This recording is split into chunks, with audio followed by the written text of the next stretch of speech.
देखिए बीटेक मतलब बकचोदी।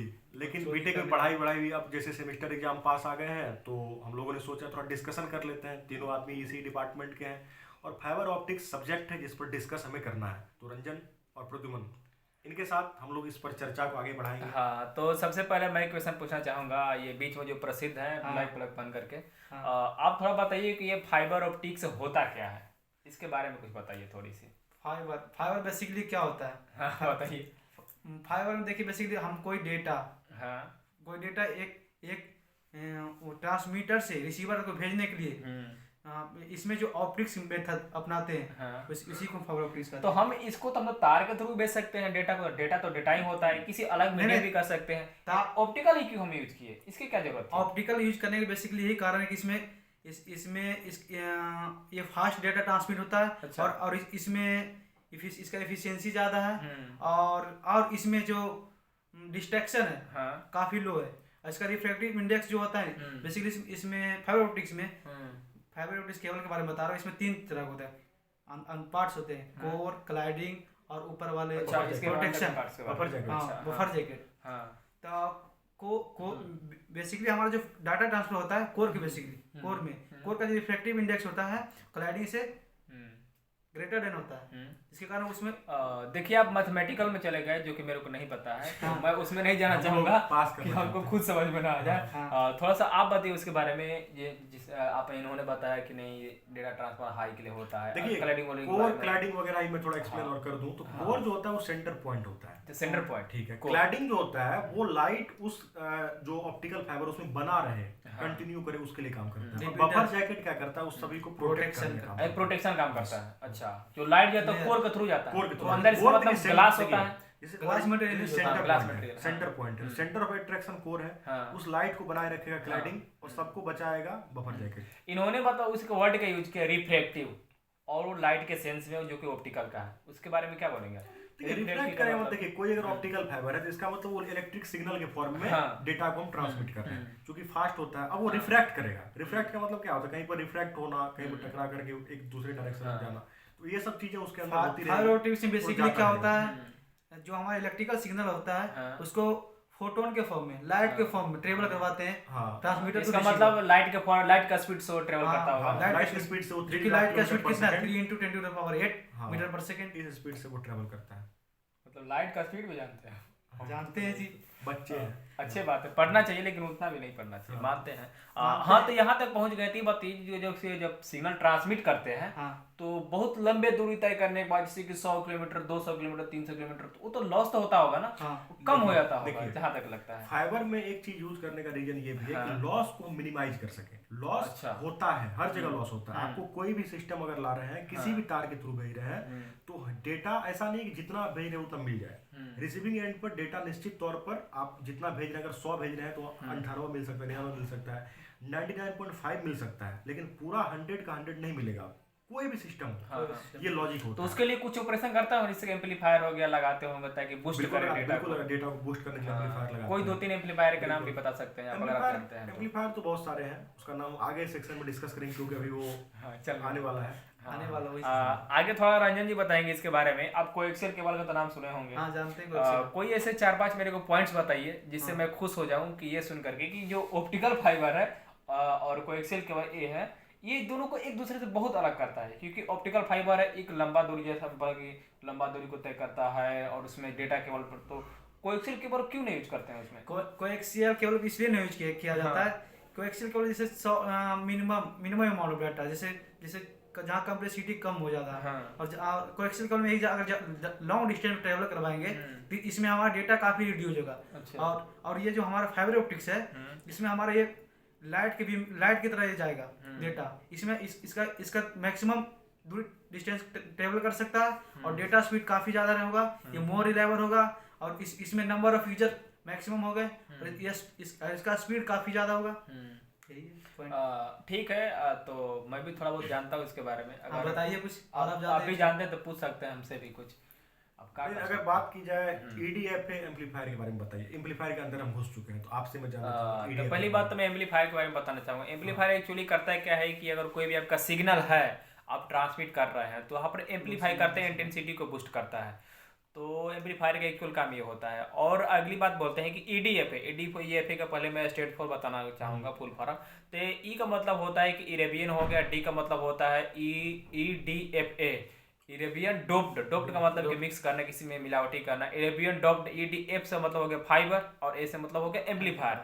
मतलब एक ऐसा एम्पलीफायर है जो डोप्ड होता है इरेबियन में। इरेबियन एक आयन होता है जिसके थ्रू इसमें वो जो होता है क्या बोलते हैं, हाँ एक लेजर होता है, लेजर पंपिंग के थ्रू से एनर्जी करते हैं। हाँ, और ये एक्चुअली ये क्या करता है, जैसे कि कोई आपका लाइट सिग्नल हो गया पास कर, उसकी इंटेंसिटी को बूस्ट करता है और आगे पास करता है। इसका मैकेनिज्म भी होता है जो कपलर उपलर यूज करके, और कोई सिग्नल हाई है कोई लो है तो उसको कपल करके मतलब मिक्स करके एक आएगी एक डिजायर्ड आउटपुट की तरह इसे आगे भेजा जाता है। हाँ, इसके एडवांटेज डिसएडवांटेज भी है, तो ज़्यादा हो जाएगा। वर्किंग प्रिंसिपल थोड़ा सा मैं अगर बताना चाहूँ, इसमें क्या होता है कि वीक सिग्नल होता है और स्ट्रॉन्ग सिग्नल होता है। आपको पता होगा, जैसे आपने कपलिंग का बताया, कपलिंग का मतलब दो होने चाहिए, तो दो अलग अलग टाइप के अगर सिग्नल है तो उन दोनों को मिक्स करने का काम कपलर का है।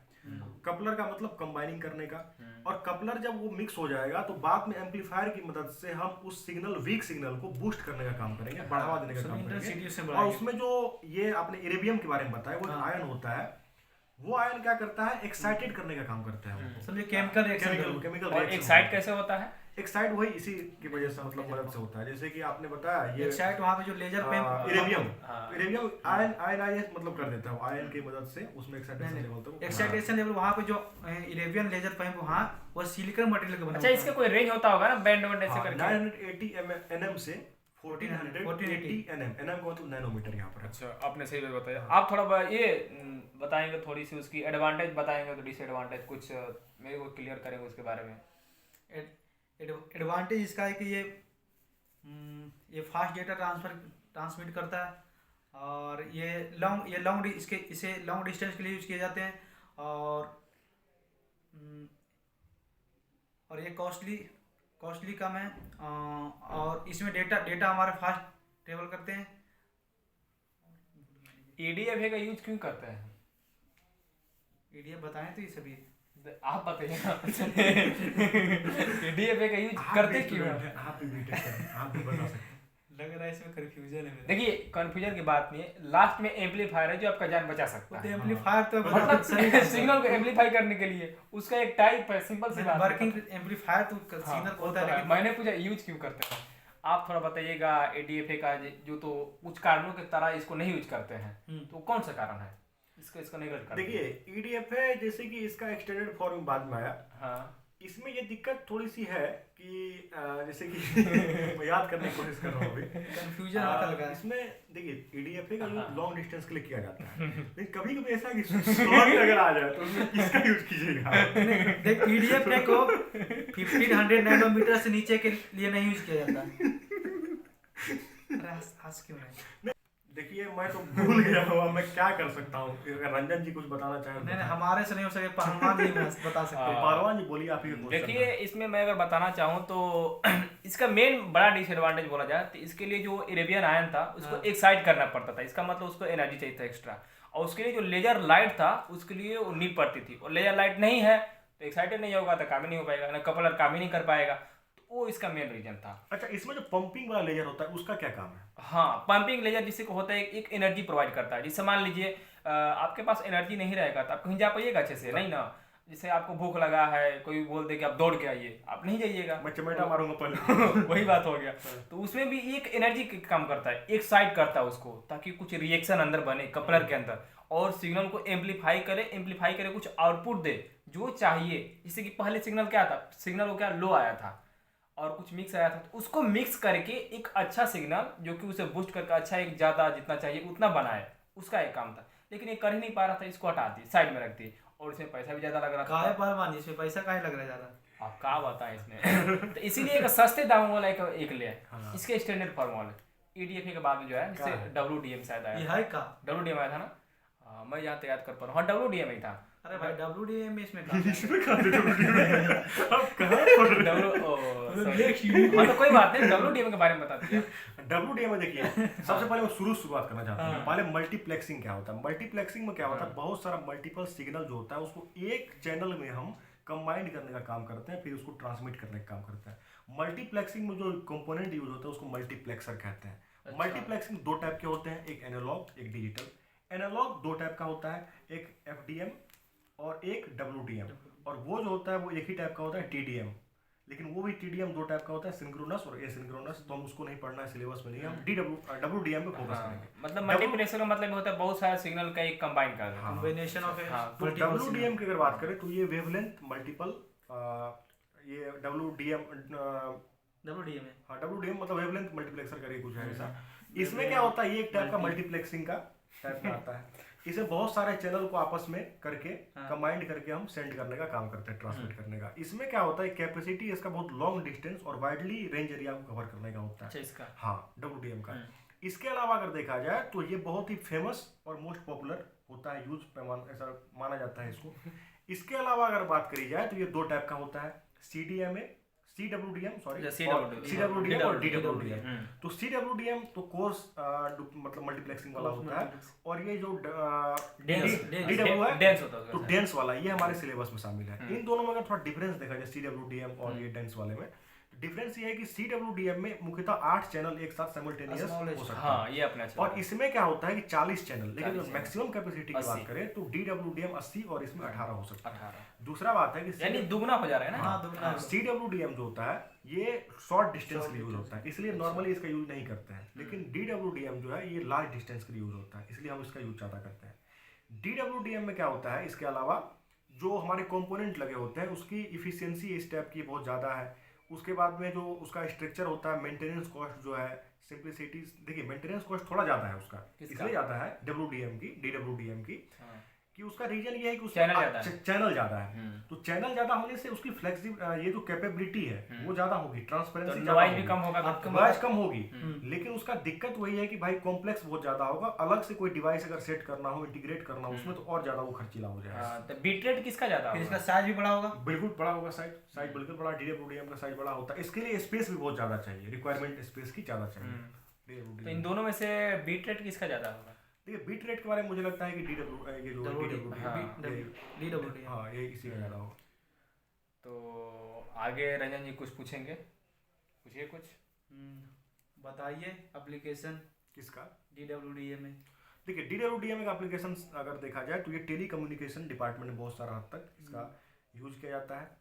इसके अलावा हाँ बताइए अगर आप बताना चाहें। हाँ, बड़े बड़े जैसे कि कम्युनिकेशन सिस्टम होता है वहाँ पे। देखिए जहाँ पर लॉन्ग डिस्टेंस की बात हो वहाँ पर इसका यूज होता है, जहाँ पर हायर चैनल कैपेसिटी की बात हो वहाँ पर इसका यूज होता है। इन जगहों पर चैनल जो बहुत है, हाँ बहुत सारा चैनल है। हाँ, ऑप्टिकल स्विच थोड़ा सा बताइएगा आप। ऑप्टिकल स्विच बेसिकली एक ऑप्टिकल स्विच एक इलेक्ट्रिकल डिवाइस है जो कि हमारा जो स्विचिंग का मेन काम क्या है, कोई भी सिग्नल आ रहा है उसको एनालाइज करके और ऑथेंटिकेशन चेक करके एक पोर्ट से दूसरे पोर्ट को ट्रांसफर करना। आप जावा पॉइंट से पढ़े हैं क्या? नहीं वही अच्छा, डेफिनेशन कुछ लग रहा था। देखिए इसमें क्या होता है कि ये स्विच जो होता है ऑप्टिकल स्विच, ये अलाउ करता है किसी भी सिग्नल को कि ऑप्टिकल फाइबर के थ्रू आप पास होंगे कि नहीं होंगे। ये मुख्य रूप से बाय डायरेक्शनल होता है, यानी कि दोनों डायरेक्शन में मूव कर सकता है। बाय डायरेक्शनल के अलावा इसमें क्या होता है कि एक ऑप्टिकल टू इलेक्ट्रिकल होता है, इलेक्ट्रिकल टू ऑप्टिकल, ओ वाला कंसेप्ट, ये कॉन्सेप्ट इसमें आता है। तो और होता क्या, जैसे देखिए जैसे एक होता है ट्रांसमीटर साइड, एक होता है रिसीवर साइड। ट्रांसमीटर साइड जैसे डेटा जाएगा तो ऑप्टिकल फॉर्म में होता है। आप कन्वर्जन बता रहे हैं, मैं कन्वर्जन इसी में आता है, ऑप्टिकल स्विच में आता है। तो वो क्या करेगा ऑप्टिकल स्विच, उस मतलब वो जो ट्रांसमीटर है ऑप्टिकल टू कन्वर्ट कर देगा इलेक्ट्रिकल। अच्छा, कौन सा टॉपिक था जिसमें कन्वर्जन बिना के डायरेक्ट ट्रांसफर कुछ कर रहा था? एम्पलीफायर था क्या वो? नहीं एम्पलीफायर नहीं था वो क्या था? मैं बताता हूँ। वो जो था कुछ तो था जरूर, एम्पलीफायर ही था, बिना कन्वर्जन का एम्पलीफाई कर सकते हैं डेटा। हाँ, एम्पलीफायर ही था। हाँ मैं दूसरा पॉइंट अभी बता रहा था। और फिर रिसीवर एंड में जैसे वो डेटा पहुंचता है इलेक्ट्रिकल फॉर्म में, तो again electrical form to convert electrical form to optical form, and then output हमें रिसीव होता है। तो ये पूरा प्रोसेस इसके अंदर ऑप्टिकल स्विच में आता है। एडवांटेज की अगर बात की जाए तो इफिशियंसी बहुत ज़्यादा होती है, कॉस्ट इसका जिस हिसाब से देखा जाए कम होता है।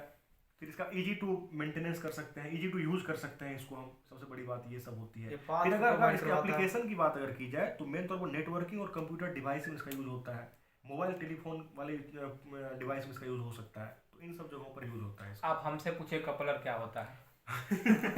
आप जब बोल ही दिए तो बता दिए, पालमान जी कपलर बता रहे हैं। पहली बात तो कपलर के बारे में बताएंगे कि इनपुट जो बहुत सारे आते हैं और आउटपुट भी बहुत सारे हो सकते हैं, हाँ क्योंकि बहुत सारे इनपुट आएंगे तो वेवलेंथ भी अलग अलग होगा, उनका फ्रीक्वेंसी रेंज भी डिफरेंट रहेगा। तो हम एक चाहते हैं कि हमें जो चाहिए वही हमें डिजायर्ड मिले आउटपुट। तो बहुत सारे सिग्नल जो इनपुट में आ रहे हैं उनको एक कंबाइन करके, जिसे कपलर का नाम दे रहे हैं, उनका मैचिंग करा करके कुछ एक डिजायर्ड ऑपरेशन उसे मैकेनिज्म करके एक ऑपरेशन डिजायर हम करते हैं, जो कि हमारा आउटपुट एक जो चाहिए वो मिले। वो इसलिए कपलर का जहाँ तक आपने आपको कहने का मतलब जैसे कोई सिग्नल का फ्रीक्वेंसी 50 हर्ज है और कोई सिग्नल का फ्रीक्वेंसी 80 हर्ज है, अब और वो दोनों फ्रीक्वेंसी को मिला के एक जो हमें आउटपुट से वो फ्रीक्वेंसी हाँ बना सकते हैं, यही। देखिए दो डिफरेंट फ्रीक्वेंसी आएंगे लेकिन उसको कपल किया जाएगा, मिलाया जाएगा। देखिए इसमें कपल का मतलब कपलर आप जो बता रहे थे, इसमें थोड़ा सा मैं और पॉइंट ऐड करना चाहूंगा। कपलर में भी यही सीन होता है कि एक जो मक्स होता है, डीमक्स होता है और मक्स होता है सिस्टम। मतलब अगर आप थोड़ा सिंपल फॉर्मेट में बताया जाए तो कंबाइनर होता है और दूसरी तरफ स्प्लिटर होता है। कंबाइनर क्या करता है, अलग अलग फ्रीक्वेंसी जो आती है उसको कंबाइन कर देता है और एक साथ उसको बना देता है। और जब स्प्लिटर एंड पे वो पहुंचता है तो स्प्लिटर क्या करता है, फिर उसको स्प्लिट कर देता है। तो जितने फॉर्म में आपको जो इनपुट साइड में होता है वही आउटपुट आपको मिलता है। जैसे इनक्रिप्शन और डिक्रिप्शन प्रोसेस आप पढ़ते हैं, हाँ, यानी इनपुट ले रहे हैं तो पहले उसको कंबाइन करेंगे, फिर बीच में ऑपरेशन करेंगे, फिर लास्ट में स्प्लिटर करेंगे, स्प्लिट करेंगे, अलग अलग ये सीन होता है। ऐसी क्या जरूरी पड़ गया जो सिग्नल को स्प्लिट करना पड़ता है? देखिए स्प्लिट आपको इसलिए करना पड़ रहा है क्योंकि आपने कंबाइन किया था पहले। अब कंबाइन वाला चीज मान लीजिए आप यहाँ से निकले और आप एक कोई मतलब एग्जांपल अगर दूसरा देखा जाए तो मान लीजिए आप जैकेट वैकेट पहन के पूरा हुए, आपको स्नान करना है तो फिर जैकेट आपको उतारना पड़ेगा। तो वही बात है, उसको जो चाहिए मतलब जो डिजायर्ड आउटपुट चाहिए उसके लिए पहले अगर कंबाइंड किया तो फिर स्प्लिट तो करना पड़ेगा। नहाया है कि नहीं नहाया? नहीं देखने से नहीं लग रहा है पहलवान जी नहीं पहचान पा रहे हैं। नहीं, नहाने की बात पहचान। पहलवान जी आधा केजी घी पी गया है इसलिए दिमाग तेज चल रहा है। घी अंडा पहलवान जी का डेली का है। पहलवान जी के डेली रूटीन के ऊपर भी एक दिन चर्चा होगी। अब क्या कर सकते, थोड़ा अंडे अंडे पे ज्यादा फोकस पहलवान करते जी हैं। का बॉडी दिखाते हैं। और कोई नहीं बॉडी नहीं दिखाएंगे, देखिए बॉडी।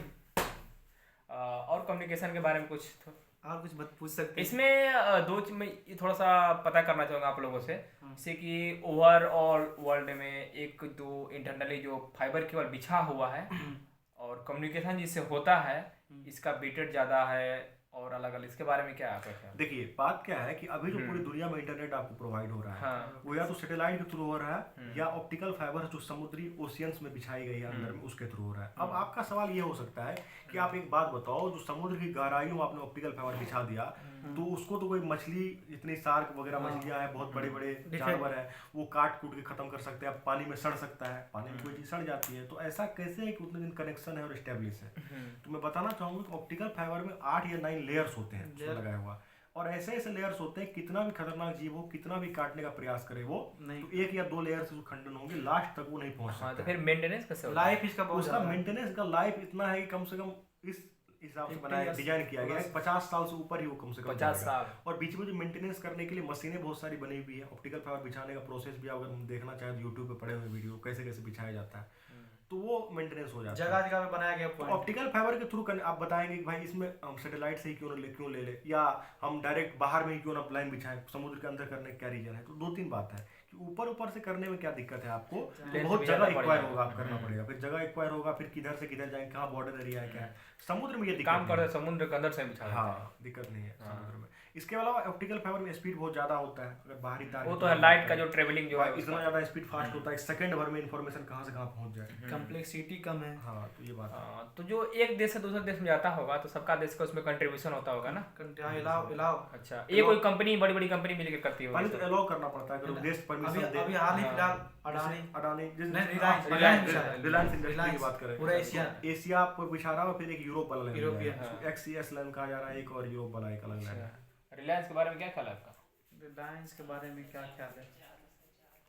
ठीक है, फिर अगला टॉपिक किस पर होने वाला है? तो फिर अगला टॉपिक बात होगा नेक्स्ट सब्जेक्ट सॉफ्ट कंप्यूटिंग के ऊपर बातचीत होगी। सॉफ्ट कंप्यूटिंग, हाँ। तो सॉफ्ट कंप्यूटिंग में क्या हमको पढ़ने को मिलता है?